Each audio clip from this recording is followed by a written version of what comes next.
What is going on, guys? Welcome to a new video called Less Sleep, More Energy.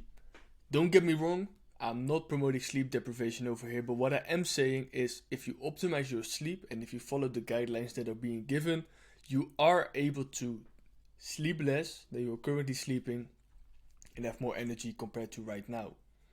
I've created a video called the 9 pillars of testosterone, and right now this is part 1 of a 9-part series where I go into more depth into each and every single pillar. Sleep deprivation can cause heart disease, kidney disease, high blood pressure, diabetes, stroke, and depression. It lowers your testosterone. There's been a study done that showed that if you sleep for only 5 hours per night for only 1 week, your testosterone will decrease by 15%.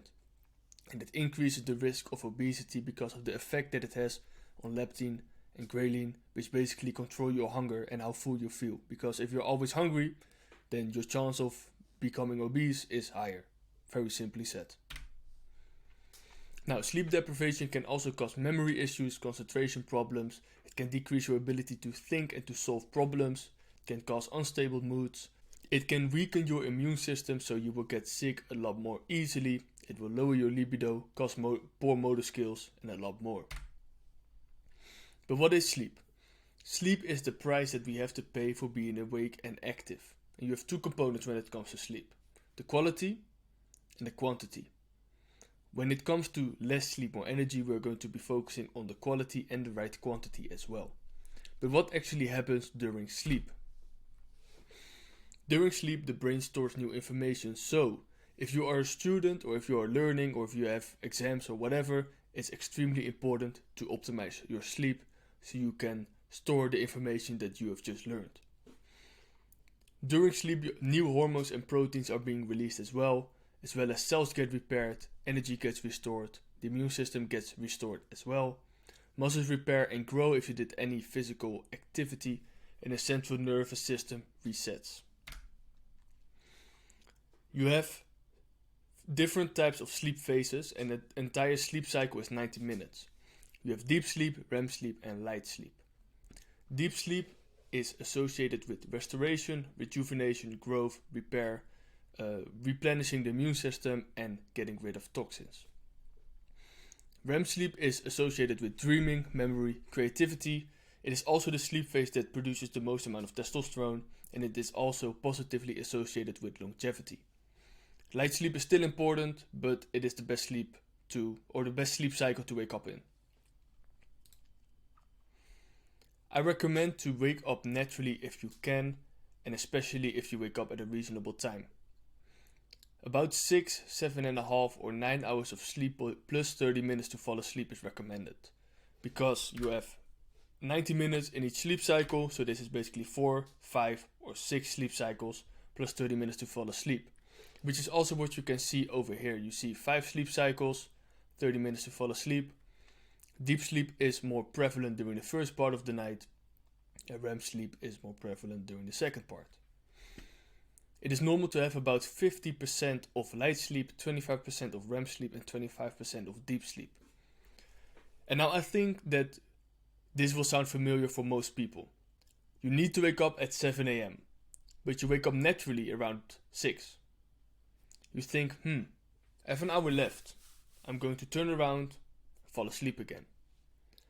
At 6 you woke up feeling energized and feeling ready for the day. But then when your alarm clock goes, you feel like a train has run you over. This is because at 6 a.m. you woke up during light sleep. Then you fell asleep again, and at 7 a.m. it's only 60 minutes between 6 and 7 a.m.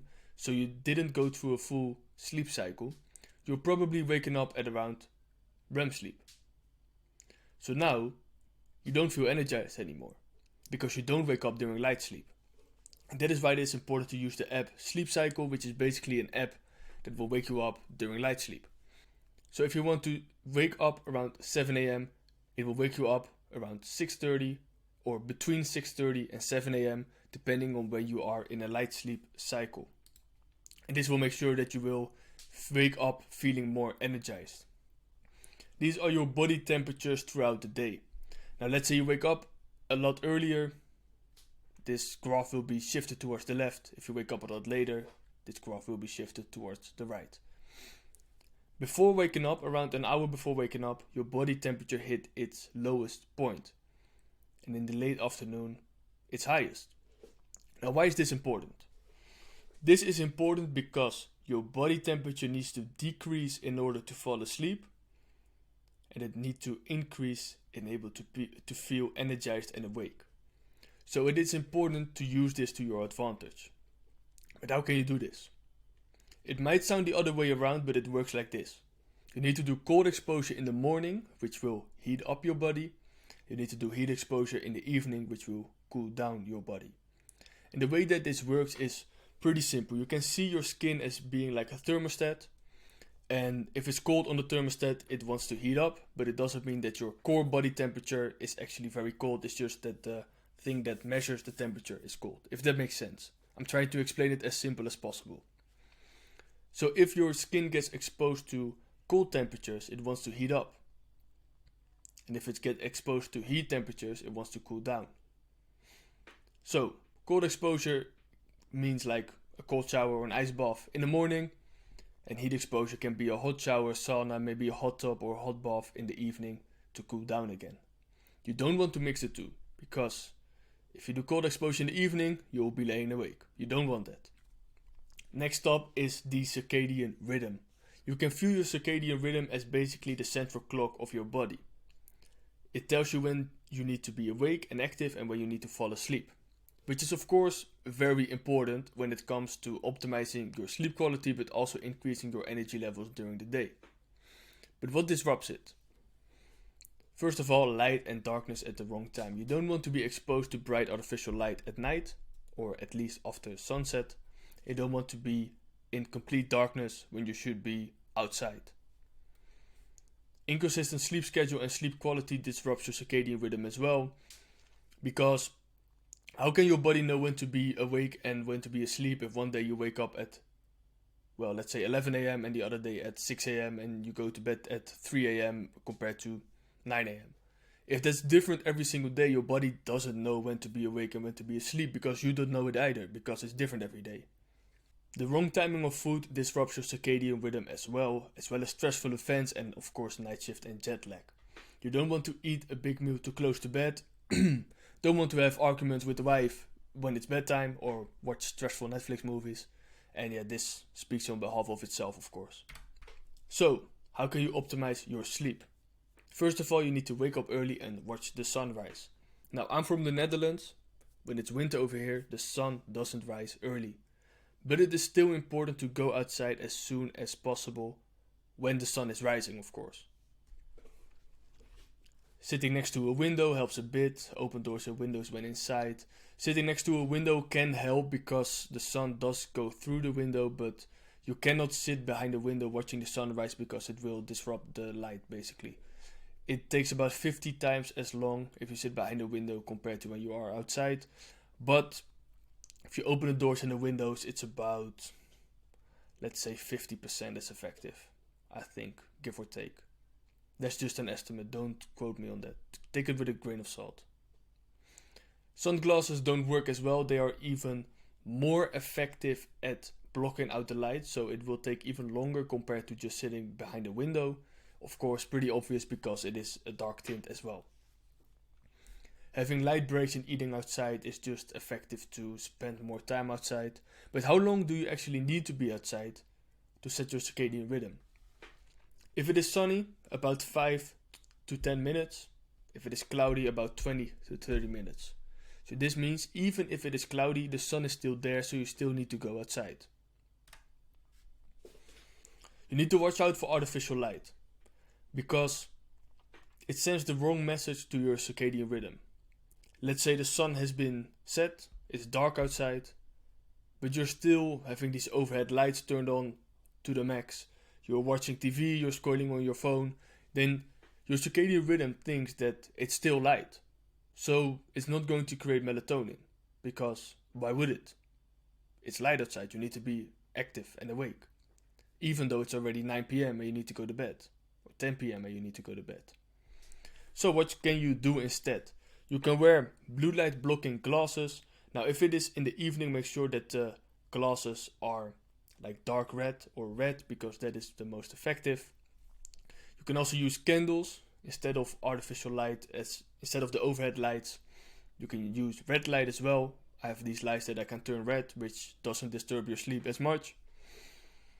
And if you need to work during late hours, you can install F-Lux on your laptop, on your PC, and it will basically act as a sort of blue light blocking glasses. Not really, but it will make your screen a sort of a warmer tint, so it won't disrupt your sleep as much.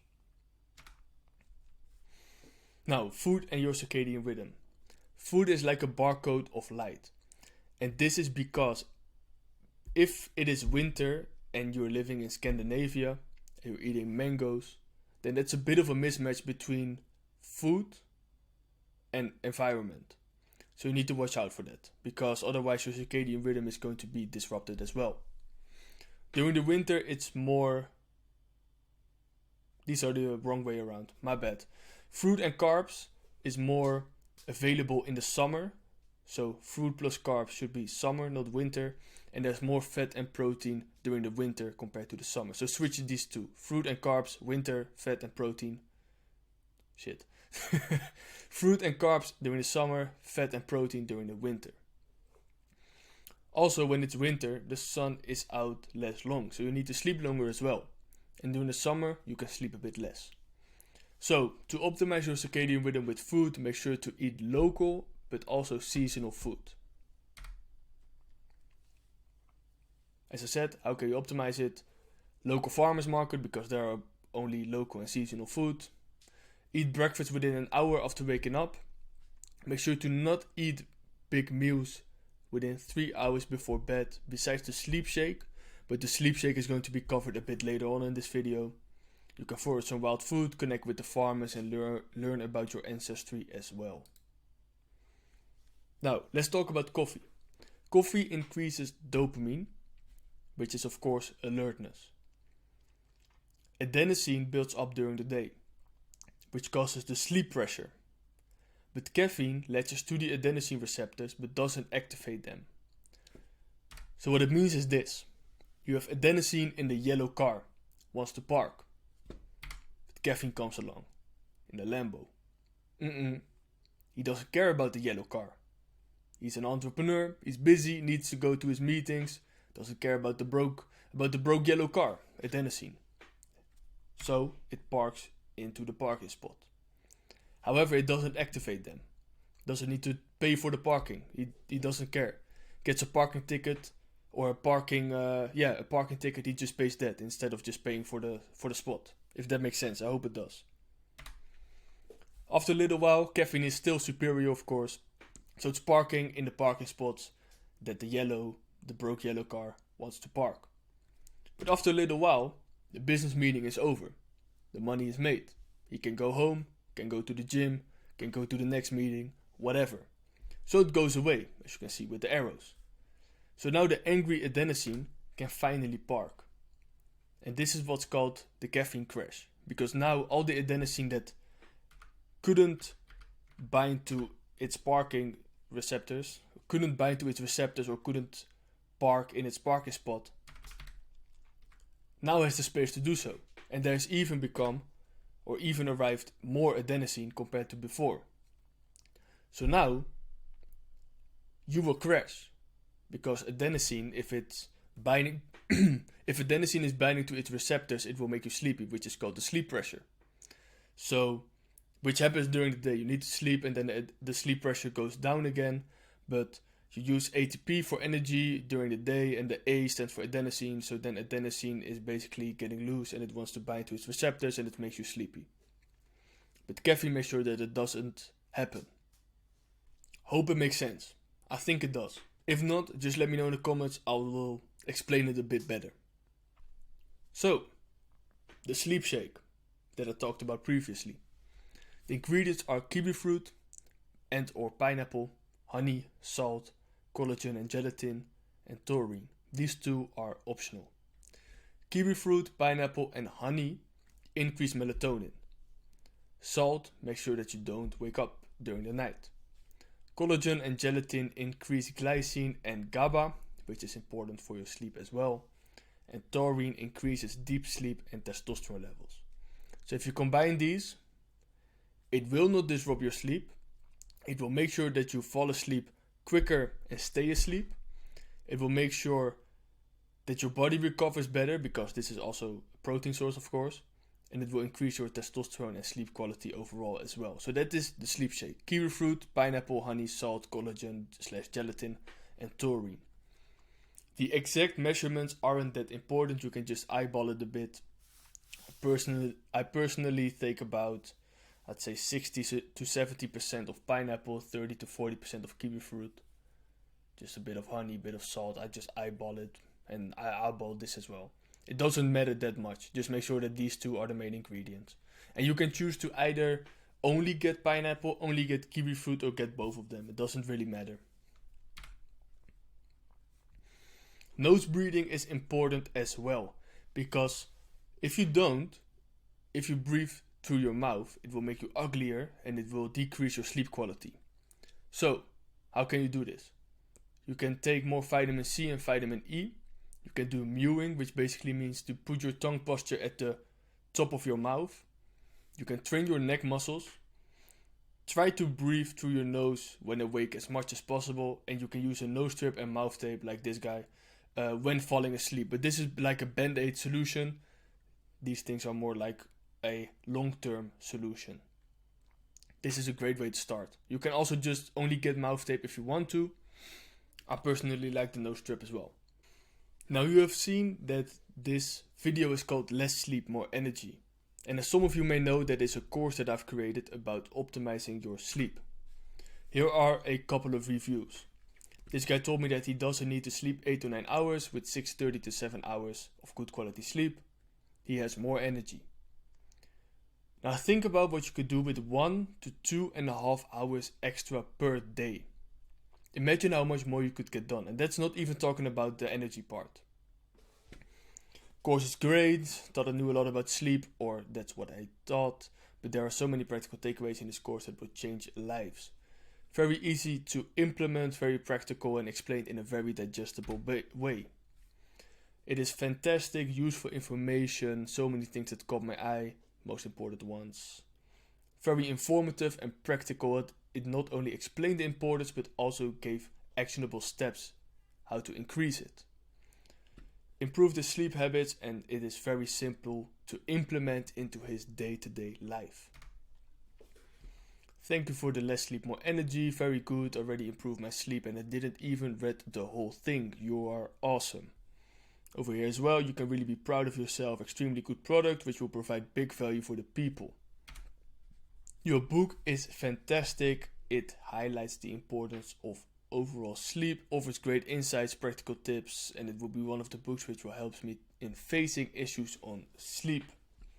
It's the best tool to get your sleep quality and energy levels to an absolute next level if you don't need any previous knowledge, because in this course you will find all the information you will need. It teaches you how important it is to sleep right, how you can enhance its quality, what things to avoid, and even some supplements over there as well. It's a lot better and complete than I imagined. You didn't miss anything. Useful information that needs a lot of time to find. I'm very satisfied with everything new that I learned. It's not considered information is the way it is presented to the reader, bite-sized lessons that hold a lot of value. So very easily digestible. It's very easy to implement. So these reviews, we're talking about a book. This was the previous version, the Less Sleep, More Energy Part 1. Right now I am recreating it. I'm adding some things, changing some things to the text, but I'm also creating an audiobook for it and also a video course. So you can watch, read, or listen to it whenever you want. Let's say you want to read and listen to it at the same time, you can. If you only want to read it, it's possible. If you want to listen to it while you are traveling, possible as well. If you want to read it in or if you want to watch it in presentation style, it's possible as well. And because I am recreating it, there's now a 35% pre-order discount.